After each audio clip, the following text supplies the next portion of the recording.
General elections in Saint Lucia were held on July 26, 2021, resulting in a decisive victory for the opposition Saint Lucia Labour Party, which won 13 of the 17 seats in the House of Assembly. The ruling United Workers' Party faced a significant setback, losing 9 of its 11 seats, its worst performance since 1997. This defeat marked the fourth consecutive election in which the incumbent government was ousted, further solidifying the SLP's political dominance. In the wake of this election, Lenard Montoute, the former parliamentary representative for Gros Islet, appeared on a local radio show to propose an innovative solution for improving the electoral process. He suggested the introduction of a system that would allow Saint Lucian nationals living abroad to vote remotely via an online platform.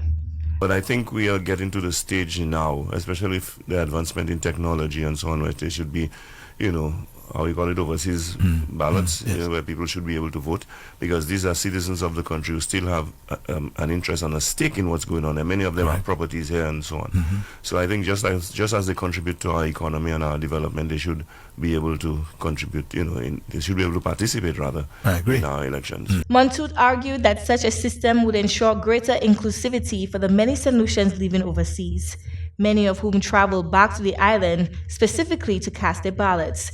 While current laws stipulate that voters must reside in the country for a specific period before they are eligible to vote, Montoute pointed out that this requirement is often overlooked, as many expats return to vote in person despite the logistical challenges.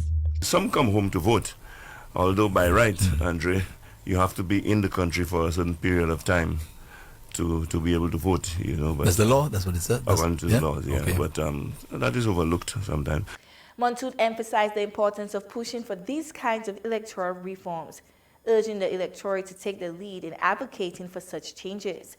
He further noted that the United Workers' Party would explore establishing the necessary structures to implement these initiatives in the future. His proposal highlights a growing conversation about how Saint Lucia can modernize its electoral processes to better serve its global diaspora. I think it's very important, and that is something that should be looked into. And I'm hoping that, as I've been hearing from the plans of the UWP, that you'll be hearing later, but, telling tales out of school, that they'll be looking at setting up structures to see about those kinds of things. Because, it's very difficult for a minister perhaps because there's no minister directly responsible for something like this.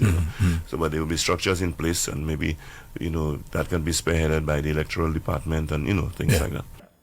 Looking ahead, general elections in Saint Lucia are scheduled to be held on or before 2026, with all 17 members of the House of Assembly up for election once again. Chloe Dantes, NBC Prime.